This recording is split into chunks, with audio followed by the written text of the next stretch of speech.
Supreme court ने बिहार में हुई जाति आधारित सर्वे के मामले को लेकर नीतीश सरकार को बड़ा आदेश दे दिया है।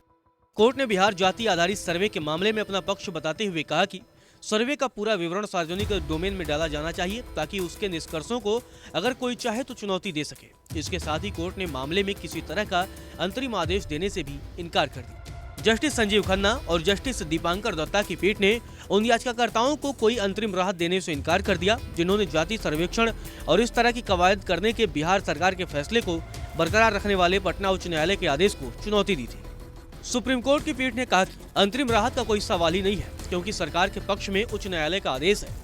अब जब विवरण सार्वजनिक मंच पर डाल दिया गया है तो 2-3 पहलू ही बचे हैं, जैसे कानूनी मुद्दा, हाई कोर्ट का आदेश सही है कि नहीं, पूरी प्रक्रिया सही है कि नहीं। वही याचिकाकर्ता के वकील राजू रामचंद्रन ने कोर्ट से कहा कि अब जबकि सर्वे का डेटा सार्वजनिक है और राज्य सरकार ने अंतरिम तौर पर उसे लागू करना भी शुरू कर दिया है, आरक्षण सीमा 50% से बढ़कर 75% हो गई है।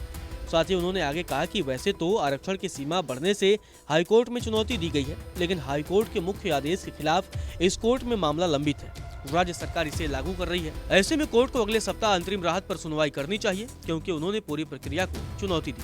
वहीं आपको बता दें कि सुप्रीम कोर्ट में पटना उच्च न्यायालय के उस फैसले को चुनौती दी गई है जिसमें 2 अगस्त को बिहार सरकार द्वारा राज्य में जाति आधारित सर्वेक्षण को सही ठहराते हुए इसे जारी रखने की अनुमति दे दी थी। उच्च न्यायालय के इस फैसले के खिलाफ गैर सरकारी संगठन यूथ फॉर इक्वलिटी और एक सोच एक प्रयास व अन्य की शीर्ष अदालत में अपील दाखिल की है। हालांकि शीर्ष अदालत ने कई बार याचिकाकर्ताओं की ओर से उच्च न्यायालय के फैसले और बिहार सरकार को सर्वेक्षण रिपोर्ट प्रकाशित करने पर रोक लगाने की मांग को ठुकरा चुकी है।